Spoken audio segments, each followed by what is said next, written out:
And they've got the alleged biography by Ibn Ishaq, which is about 765 AD, which would be about 130 or 40 years after Muhammad died. But they don't actually have the Ibn Ishaq biography.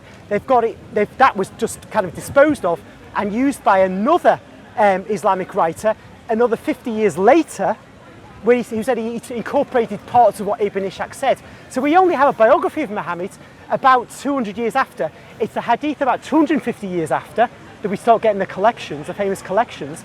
Now, obviously, when you get that time span between the events that are purported to be described and the actual recording of them, there's all kinds of scope for jiggery-pokery.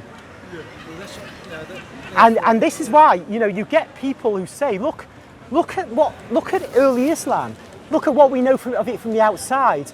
We have people launching battle armies into the Byzantine Empire, and they're not espousing Islam. They've been minting coins with images and crosses on. What sort of Muslims are these? What period of resistance? This is the 7th century AD. Muhammad dies in 632. The Arab armies are launching into the Byzantine Empire, into the Palestine area, in about 630 odd, 634 or whatever. They conquer, I think, Jerusalem in about 636, and they're cutting like a hot knife through butter through the empire. But wherever they go, and they go into the Sasanian Empire, and they utterly obliterate it. Thanks be to God for our great Emperor Heraclius, who saves the Byzantine Empire, but the Sasanians suffer a horrible fate. And yet coins are minted by the Muslims there, which show the fire-worshipping religion of the Zoroastrians.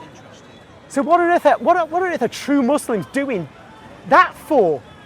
And then you get other things, not just the coins, but the failure to generally assert Islam. The Christians don't seem to be seeing Islam in that first century. And then there's the work done on the question of the direction of the mosques. You know, all mosques must face Mecca. But all the mosques, for about the first 100 years, face in a different direction. They face away from Mecca, they face Jerusalem, which suggests that Jerusalem was the object of these so-called Muslims, who may well have been merely Arabs who had Hebraized. They basically taken on, and sort of taken on a kind of Aryan Christology. So this mishmash of a religion, because in Arabia, the Byzantines and the Sasanians had used different Arab forces to fight their proxy battles against each other.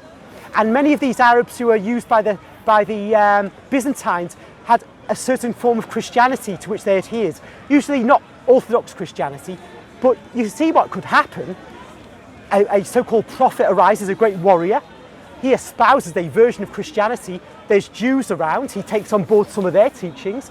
Eventually they gather as a military force when Byzantium and the Sasanians have exhausted each other in battle, and they come forward with an incomplete religion, an undefined religion, which only later gets defined.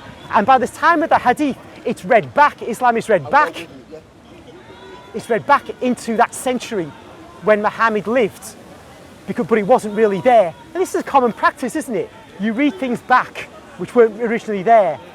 So that seems to me a completely cogent way of looking at things, given the lateness of the recording of Islam.